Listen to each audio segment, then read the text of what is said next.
Welcome to the video.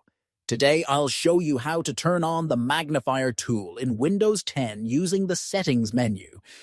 Magnifier is an accessibility tool designed to help users see and read content on their screen more clearly.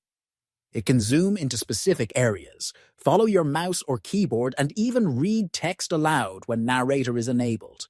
First, open the Settings window by pressing Windows plus S on your keyboard. In the Settings menu, click on Ease of Access. On the left sidebar, scroll down and click on Magnifier. Now, turn on the switch under Turn on Magnifier. The screen will zoom in slightly. To make Magnifier read text aloud, just go to Text and click YouTube Start. Quad Tech.